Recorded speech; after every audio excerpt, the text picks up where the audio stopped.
What we know so far, we've looked at how to get data across links, starting from the signals and moving on to that last topic of flow and error control protocols across links.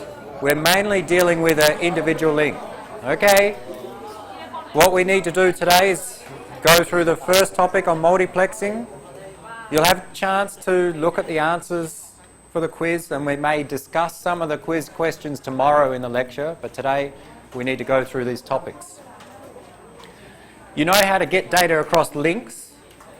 We're almost onto a topic of how do we get data across networks. But first we're going to go through this very quick topic, maybe 10 minutes, multiplexing. Not long. If we have a link, say from here to Chiang Mai, and my company wants to send data from one office in Bangkok to an office in Chiang Mai, then I may pay a telecom company for that link.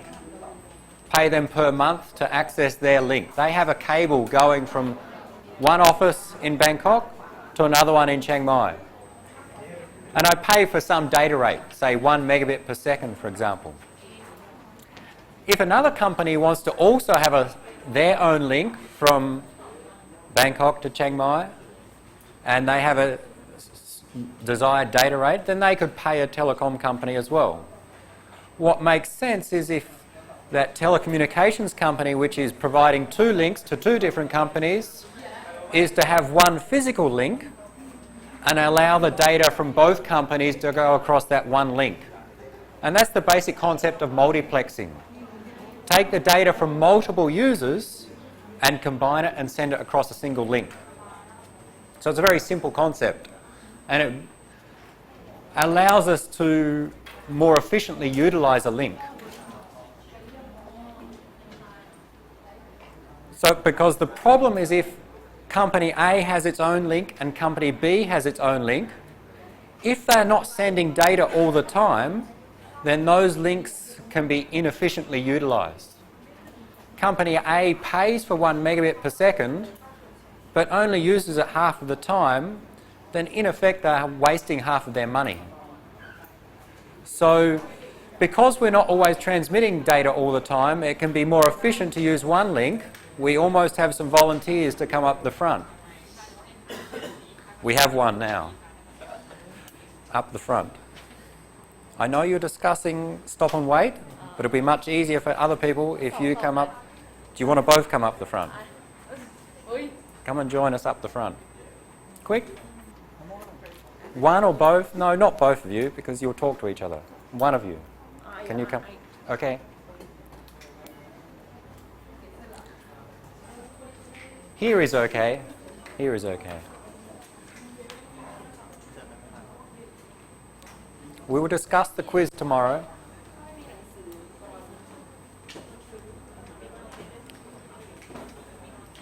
Anywhere here, that's okay.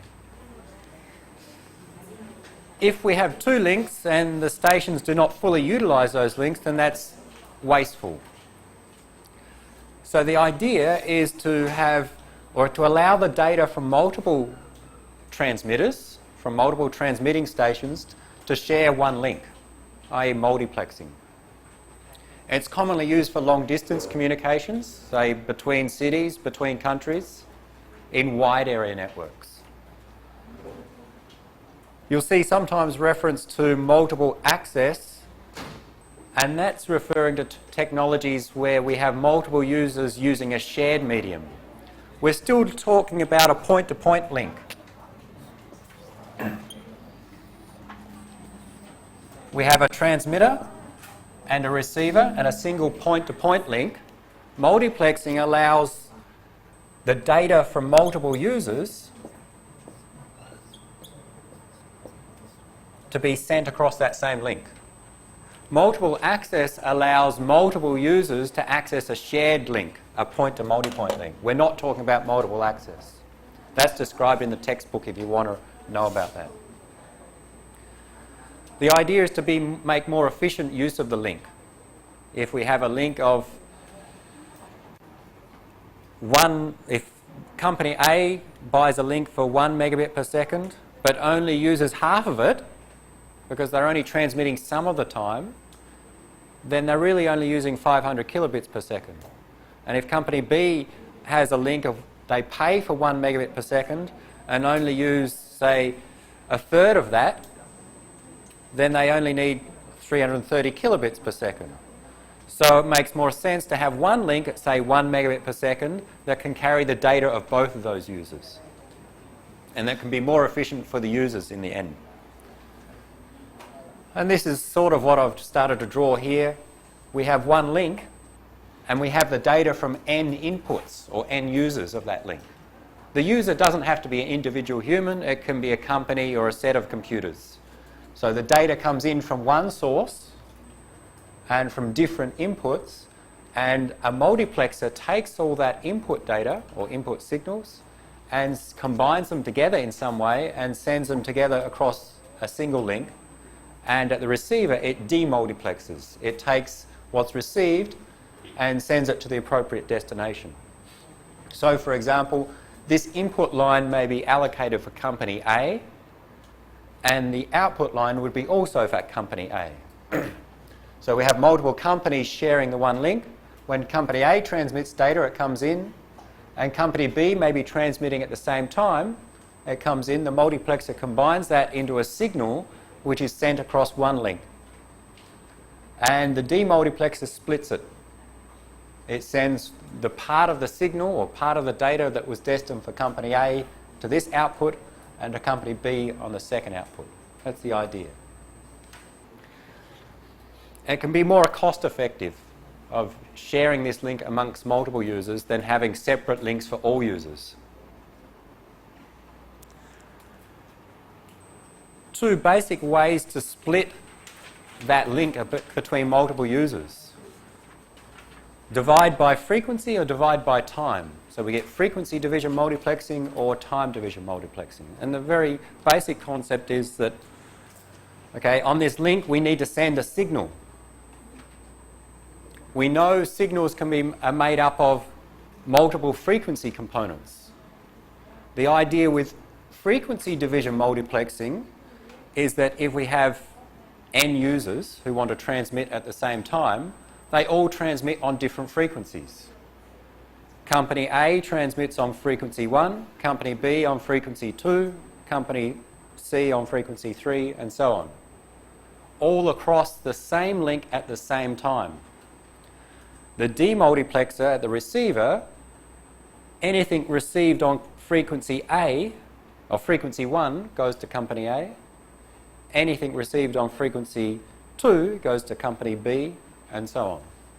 So the idea is that everyone's transmitting at the same time, but just on different frequencies.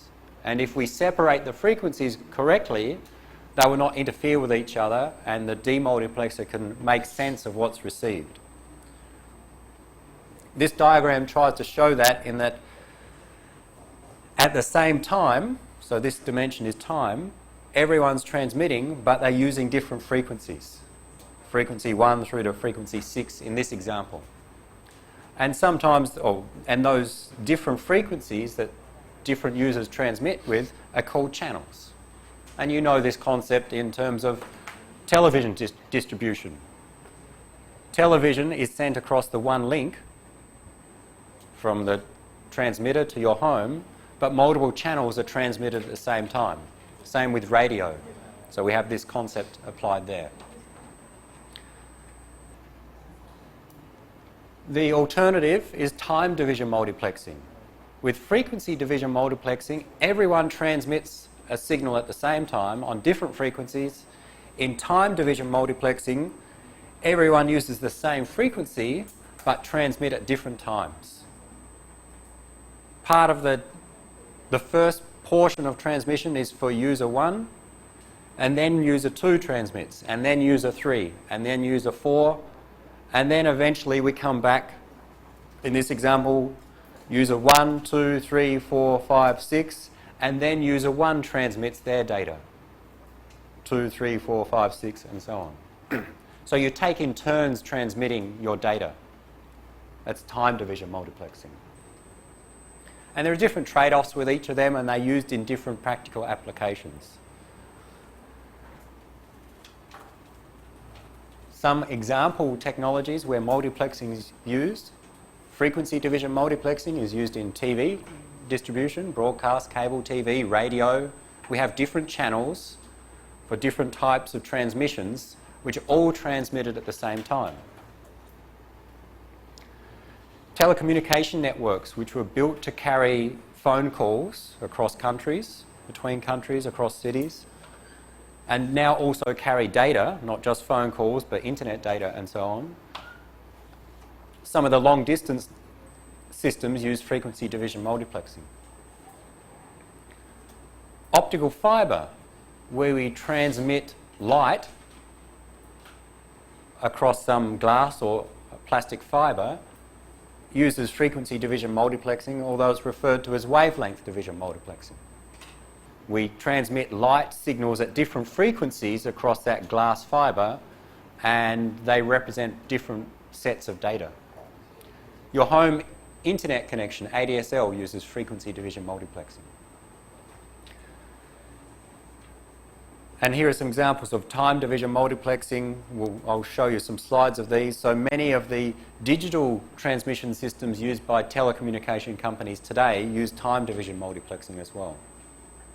SONET and SDH. Your mobile phone uses a form of time division multiplexing when you talk, when multiple people talk at the same time.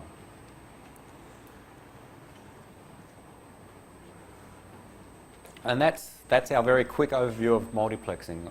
I don't want to go into any details, I just wanted to mention the name because when we go on to the next topic we may refer to it sometimes, that's all. The details you can look in your own time. There's some details of telecommunication systems using multiplexing.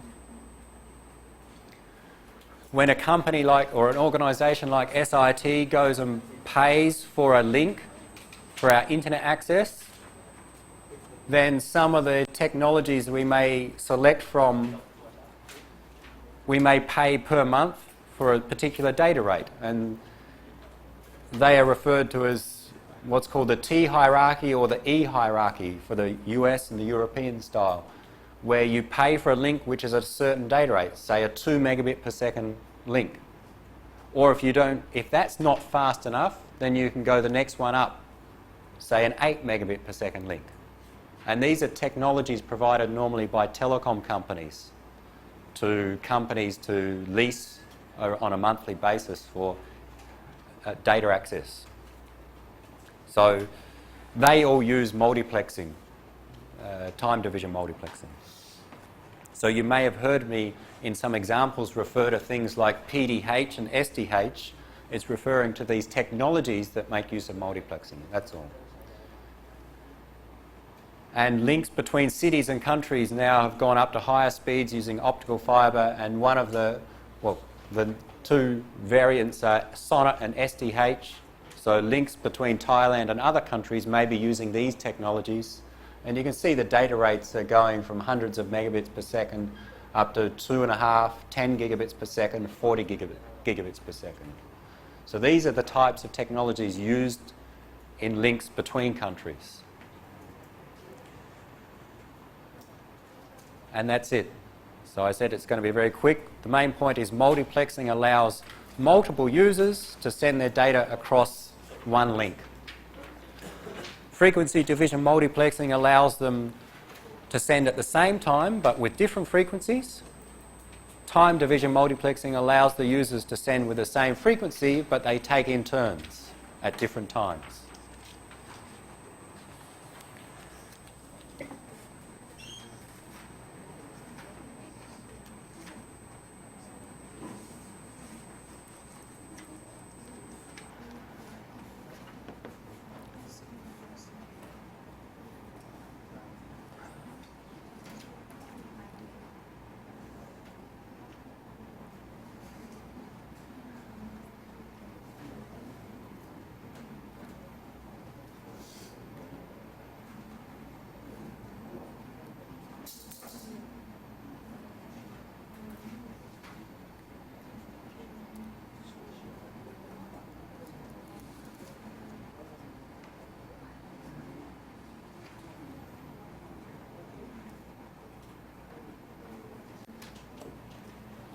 the main topic that we want to talk about today and this week is about circuit and packet switching.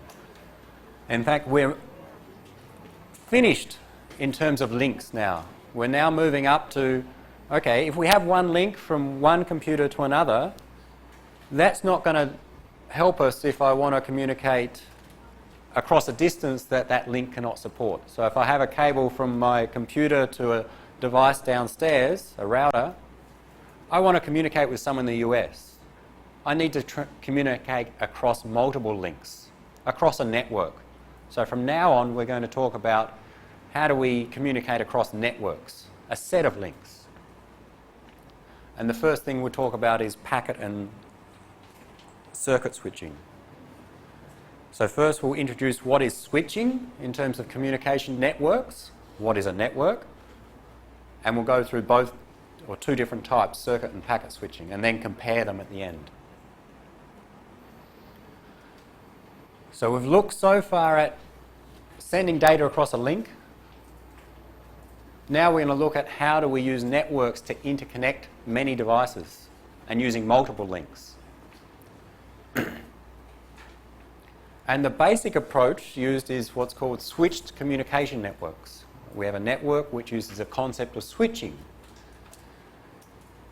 We transmit data from some source node, some source computing device, to a destination device, and we don't send it directly via one link, we send it via a set of links, and the intermediate nodes that the data go via are called switching nodes. And they perform a process of switching, which we'll explain. Switching nodes, these intermediate nodes, are not concerned with the content of the data. The source and destination are. The source creates the data, wants to deliver it to the destination node. They care about what the data is. But the switching nodes just receive the data and send it on until it reaches the destination. They don't care about what the content of the data is. All they care about is getting the data to the destination. So we can refer to this collection of all those switching nodes as a communications network. And the devices, the computing devices that attach to that network are called stations in general. We'll see a diagram here. If we have stations, just some example, PCs, servers, mainframes, different computing devices that users may use that are going to be sources or destinations of data, they connect to a communications network which is formed by a set of links between the stations and switching nodes and links between switching nodes and other switching nodes. So the green boxes are switching nodes here, or just nodes, in some cases switches. So normally the link between a node, a switching node and a station is a dedicated point-to-point link. That is, if the station is my PC here, I would connect to the communications network I would connect to the network via one switching node. I would have a link direct to that switching node. Let's say a cable from my PC to this special device in the network.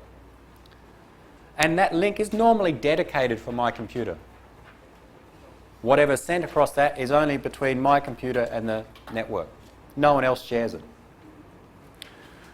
Whereas the links between switching nodes may be dedicated links, or more likely they may use multiplexing. That is, E and F may have dedicated point-to-point links to node 6, but multiplexing may be used to carry the traffic from both of those across a link to node 5. So this link, we may be using multiplexing because we have multiple users transmitting into here. This is a multiplexer that takes their data, combines it in some way, using frequency or time division multiplexing, and transmits it across a one link to the destination or to the next node, node 5. And maybe again we use multiplexing across this link, and then we may have demultiplexer that separates the data out, may send some in this direction and some to a destination A here. So multiplexing across links is often used inside communication networks, especially between the switching nodes. Now this is a very simple network. We just have, 6 stations and 7 switching nodes. Think of a large communications network between a company that has a network connecting multiple offices in multiple countries with thousands of different stations connected to that network. Then multiplexing becomes much more important because we may have 100 stations connecting into here, 100 separate links, and we combine all of their data to send across one link to, say, a switching node in Bangkok to a switching node in Singapore. So we'd use one link to carry all those 100 users' traffic from Bangkok to somewhere else. What have we got in terms of terminology? Node-to-node links are often multiplexed. The connection between the nodes is often not fully connected, but it's desirable to have multiple paths from one source to one destination. That by not fully connected, I mean that each switch doesn't have a link to all other switches. 4 only links to 3 of the switches. It doesn't have a cable to 6, 3 and 2. It's usually not practical to do that. If these are switching nodes across Thailand in different cities across the country, then they may link to nearby cities, but to reach a distant city, they'd go through another switching node. So we normally do not have a full connectivity between those switching nodes. But it's desirable to have multiple paths between a source and destination. To get from B to F, we could go via this path or an alternative path. That's a nice feature to have because if things fail, if one path fails, we can use an alternative path. So you'll see that it's not fully connected, but multiple paths are usually provided inside the network. That's a general format or general structure of a switching network. And there are 2 types of switching that we'll go through, and they're circuit switching and packet switching. We'll go through and explain how the switching works. But the basic idea is what we want to do is get data from a source station to some destination station via these intermediate switching nodes. And circuit switching and packet switching differ as to how they get the data between the 2 nodes, between the 2 stations.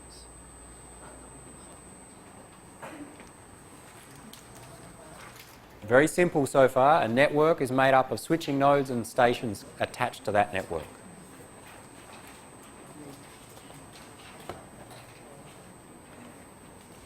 Circuit switching is the oldest form of switching that's been used.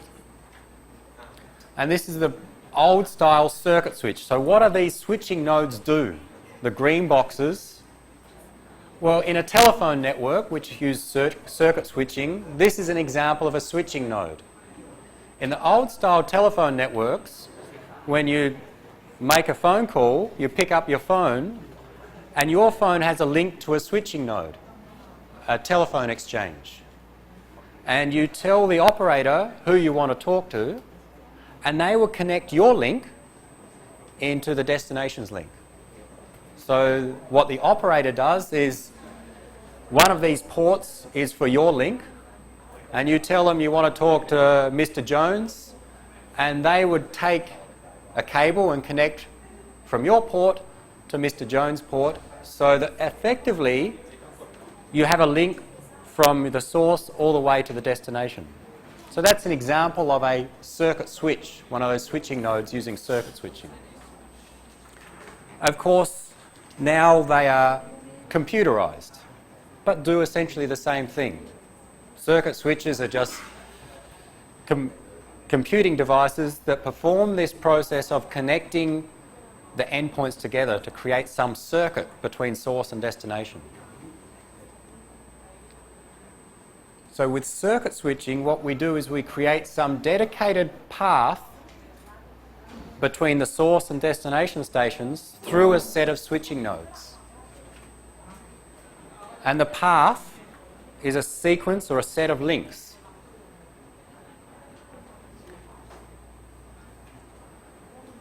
And because we may use multiplexing across some of those links, so my connection to the first switching node may be dedicated. From that first switching node to a second switching node, we may use multiplexing. Of that multiplex link, some portion of that link is allocated for my data, for my communications. And we talk about a channel is allocated for that particular communications. We'll see how that works when we go through the stages of circuit switching.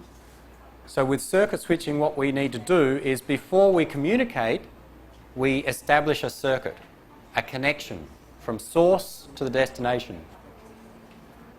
Once we've created a circuit or a connection, we can transfer data. And when we've finished transferring data, we can disconnect that circuit. And the best example where this was originally used is a telephone call. You pick up your phone, you dial in someone's number, right? Pick up your home phone, not necessarily a mobile phone. You dial in someone's number. When you start dialing in that number, it sends signals across the network. It sends a signal to your local telephone exchange, which then may go to a national telephone exchange, and then eventually to the destination's telephone exchange, and then to the destination's telephone, and their telephone rings. And when they pick up that telephone at the destination, that sends a signal all the way back to your phone, which gives you the indication that they've picked up. So you hear the tone, which indicates that you're now connected. That process is establishing a circuit between a source and destination via a set of nodes. Once you've established that circuit, you can talk. You can transfer your data. And when you put the phone down, you disconnect that circuit. When you put your phone down, a signal is sent to disconnect across the set of telephone exchanges. In circuit establishment, in the initial phase, why do we do that? One reason is to allocate resources for that circuit. When you make a phone call on a landline telephone system, normally you get the same quality throughout that phone call. You can talk and it's good quality communications. What interrupts your telephone call? Normally nothing on a landline. That is, you can talk for an hour and you'll maintain that connection. The quality of that connection will be the same. That's because resources are allocated for that connection forever until you disconnect. So when we establish a circuit, we allocate resources for that circuit, and once they're allocated, we can transfer our data, whether it's audio in terms of voice or if it's data across a computer network, and we can transfer our data, analog or digital, for the duration of the connection until we disconnect.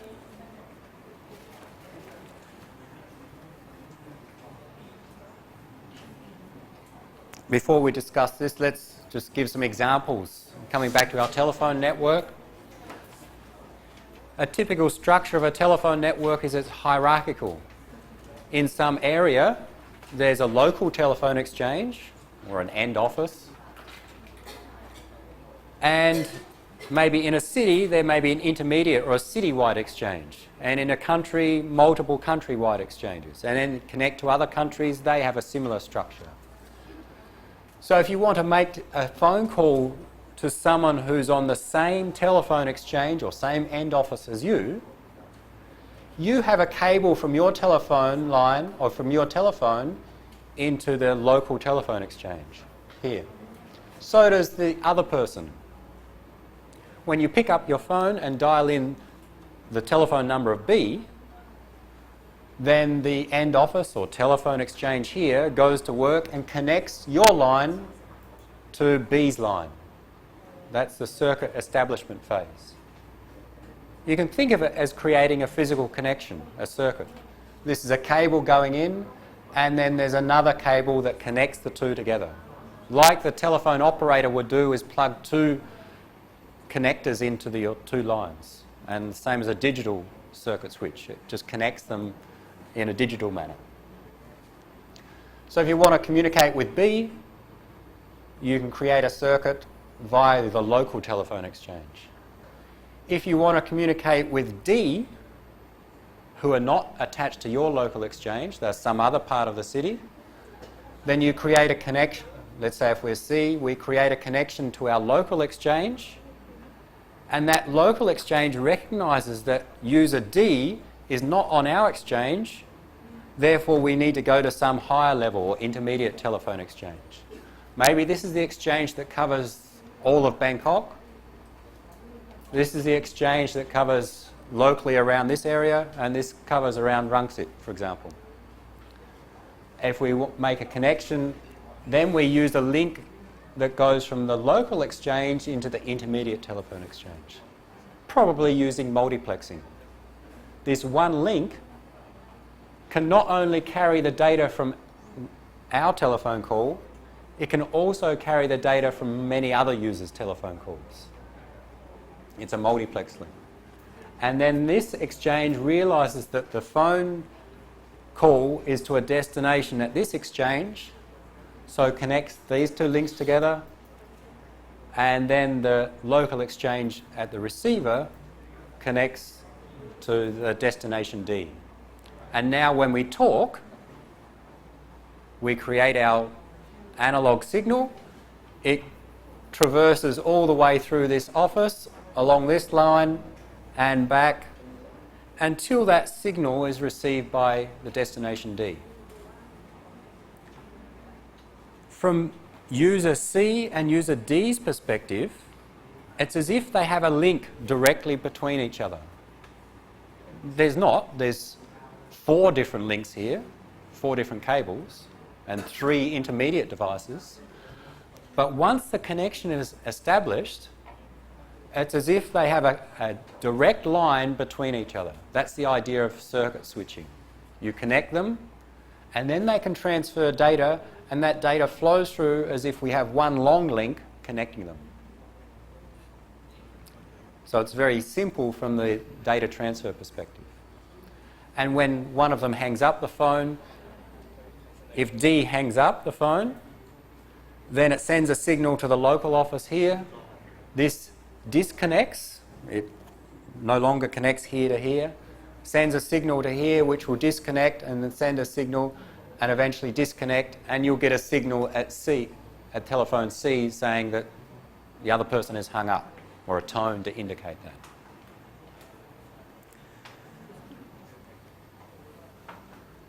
So with circuit switching networks, they were built originally for telephone networks, for carrying voice traffic. So most of the concepts are based on when you want to make a call, you create a connection, then talk, and then you close that connection. But circuit switching, the concept, is also used for data networks. So it's not just for telephone networks. So it's used for the public telephone network. For private telephone networks, say a company wants to have their SIT has a private network. We have telephone lines inside this campus and also inside the other campus. So it's a private network. I can pick up my phone and make a free call to someone else inside the campus. That can use circuit switching to connect the phones together via a set of private telephone exchanges, and can also be used in private data networks. That is, say a bank. A bank has many bank offices across the country. They have many ATMs. They all need to be connected together to exchange data. In the past, many banks would have used circuit switching to connect those offices together and exchange data. So in circuit switching, you establish a path before the data transfer begins. An important thing with circuit switching is that there must be enough capacity for the data transfer to occur. That is, when we establish the path, that circuit establishment phase, we check, is there enough capacity to handle this data transfer? In a telephone call, that check is, okay, if C tries to call D, and maybe this exchange is busy. This exchange can handle a number of telephone calls going through it at the same time, say 1,000 calls at the same time. If it's currently supporting 1,000 calls, and then C tries to call D, C makes a connection, goes through the local exchange or local end office, which then tries to connect through the intermediate exchange, but the intermediate exchange cannot handle the next 1,001st telephone call. It doesn't have enough resources to do that. Then it would send back some response saying, I cannot connect. And that's when you would either you'll get some dial tone or some tone on the phone saying that the network is busy or the destination is busy. You cannot make the call. So in connecting the source to destination, the network checks, are there enough resources to allow a connection? If not, do not allow that connection to be set up. Once the connection is allowed and set up, those resources are allocated for the duration of that connection.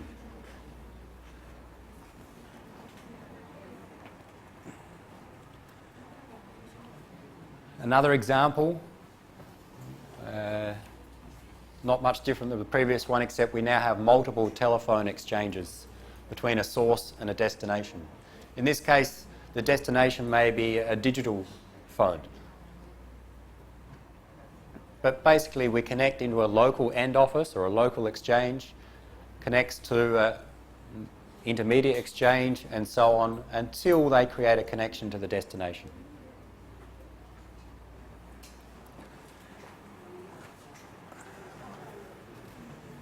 We'll see later some examples of the advantages and disadvantages compared to the next approach, packet switching, and the performance aspects. But now we just want to introduce the concept of, with circuit switching, we establish a circuit before we transfer data. Once the circuit is established, we have resources allocated for that circuit.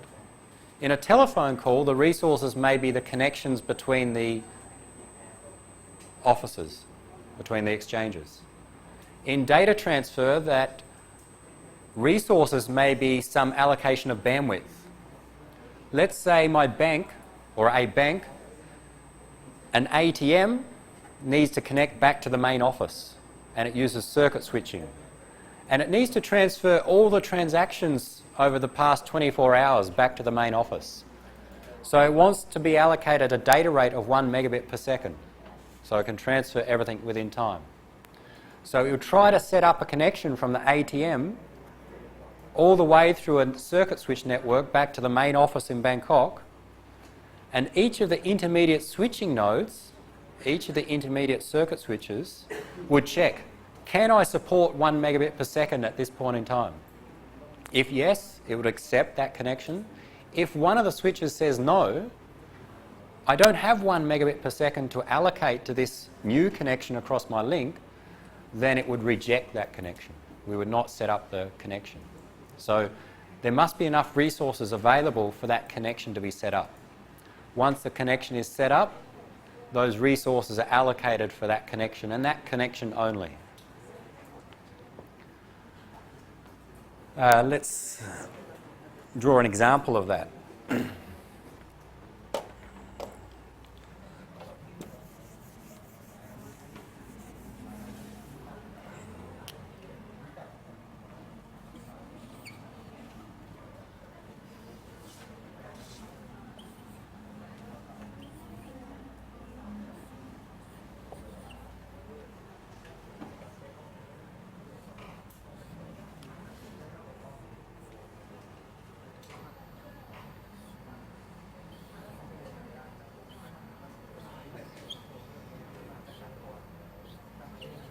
The squares in this example are the stations, and the circles are the switching nodes using circuit switching.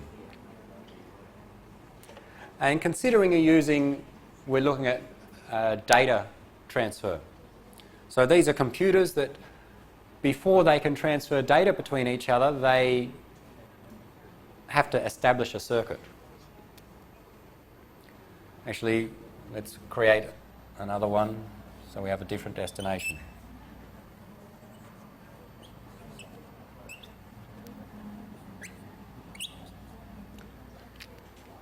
And let's give some data rate, the maximum speed we can send across these links.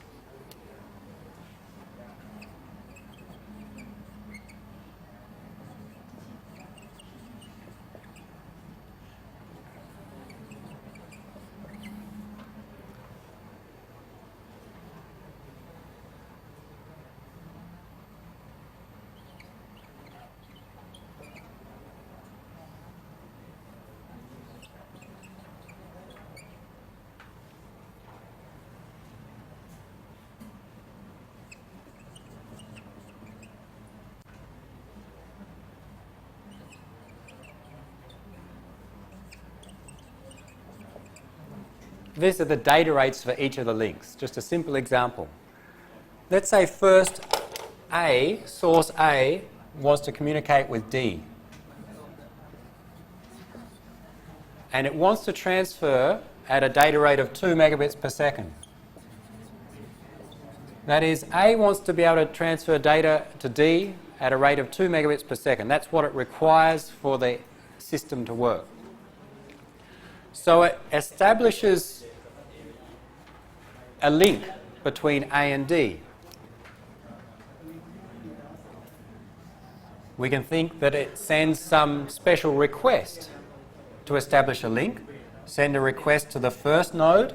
Do you have enough resources to support 2 megabit per second from A to D?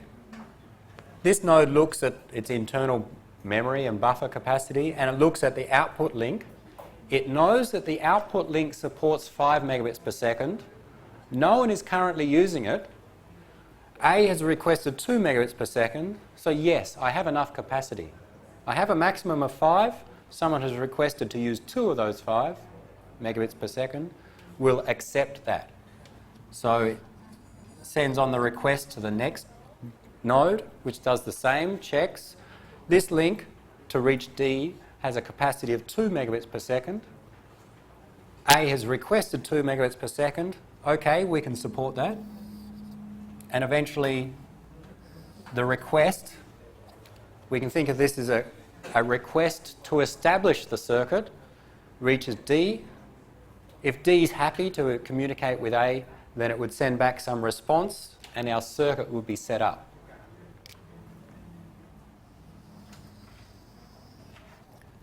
So this request and response procedure is part of circuit establishment, setting up the connection.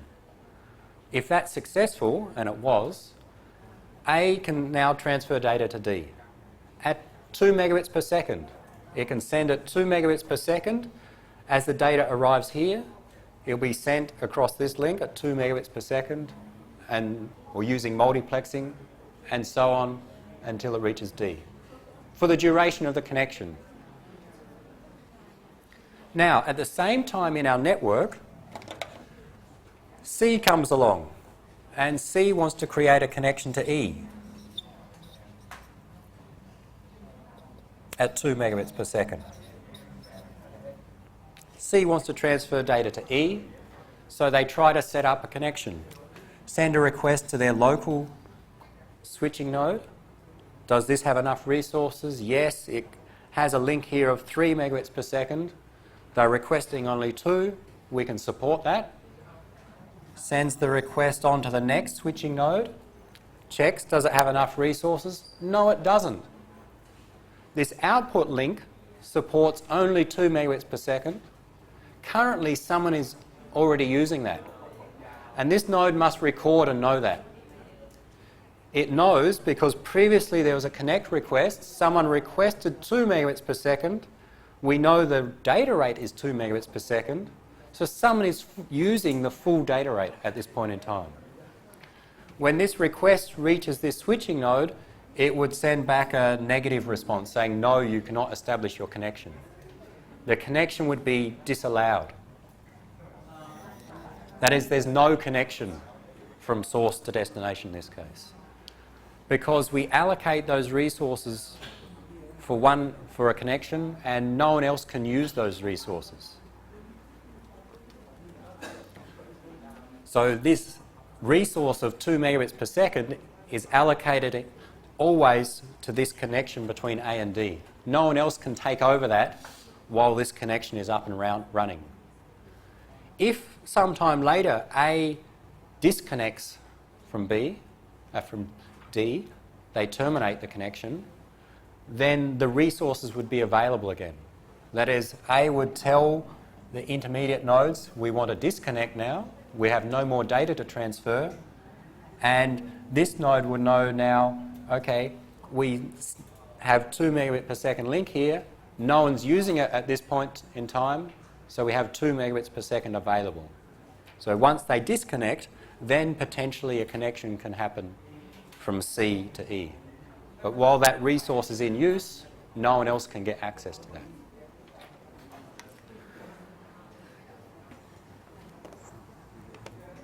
And that's an important part of circuit switching because it means, A, that the performance is guaranteed. A is guaranteed, once its connection is set up, to be able to send at 2 megabits per second to D for the duration of that connection. We'll see in the next approach that that's not always the case. When we look at packet switching, we'll see that this is an advantage of circuit switching, is that we guarantee the resources. We'll see a disadvantage is because of that guarantee, some users may be disallowed from connecting. They can transfer nothing, and that can be inefficient in some cases.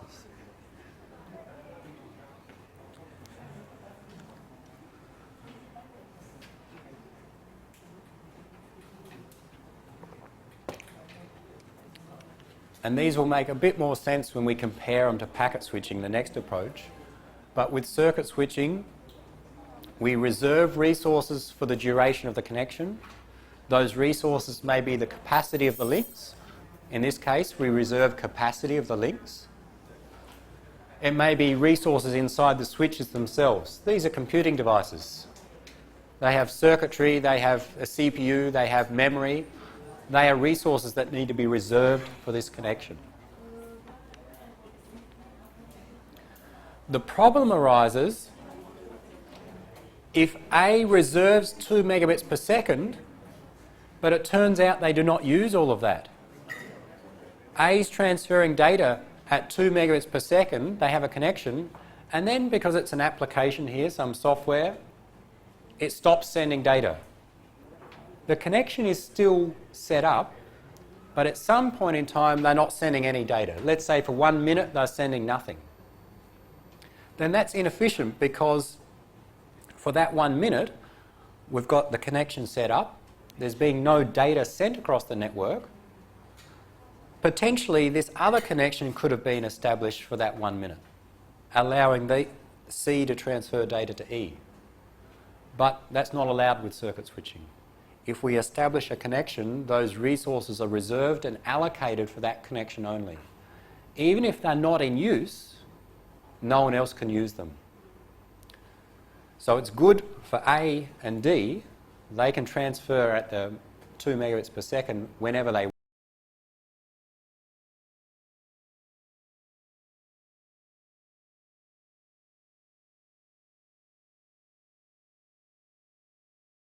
Of circuit switching.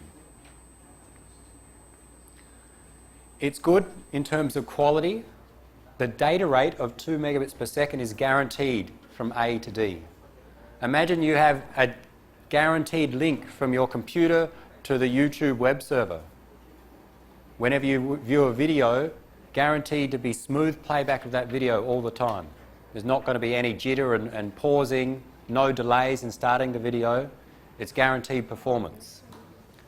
That's a good thing about circuit switching. In terms of delay, it's guaranteed. That is, the delay simply becomes the propagation and transmission delay across that path. We know what that can be. It will not change over time. And that's good for voice applications, for video applications, because they need good performance and they need stable, guaranteed performance to work well. Another issue with circuit switching is that the end devices, D and A, must use the same technology. A simple way to view that is the same speed. If A transmits at 2 megabits per second, so D must be able to receive at 2 megabits per second. That's not always true when we look at computing devices. With telephones it is. They send the same bandwidth signals and receive the same bandwidth signals, but in general computers can transmit and receive at different bandwidths or different data rates. So that's a problem with circuit switching sometimes.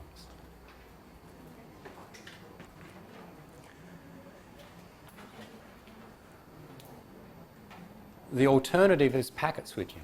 Circuit switching has been around basically while the telephone has been around, for 100 years. So that's been around for a long time, and much of the infrastructure in today's networks still use circuit switching.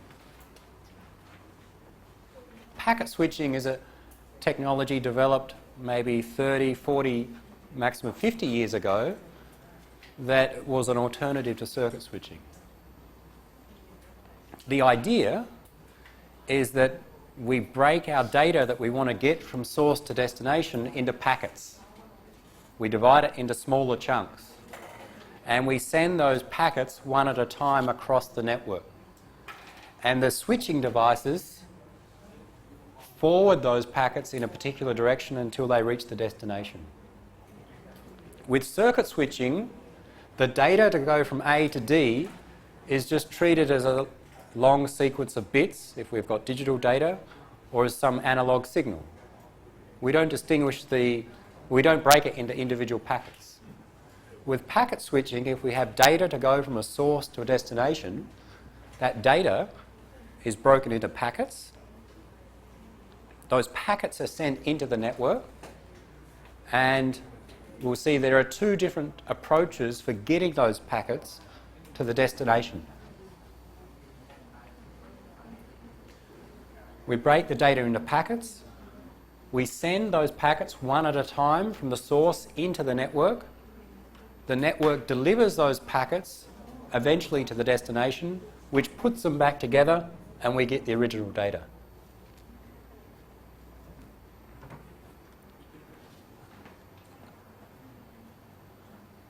Two different ways that we can do this. One is called datagram packet switching, the other is virtual circuit packet switching. Virtual circuit packet switching, it's similar concept to circuit switching, a virtual circuit switching.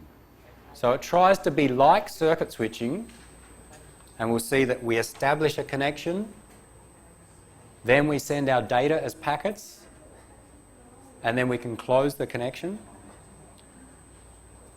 and has some of the advantages of circuit switching. Whereas datagram packet switching is much simpler. We have our data at the source, we split it into packets, we send those packets into the network and let the network deliver those packets to the destination however it best sees to deliver them.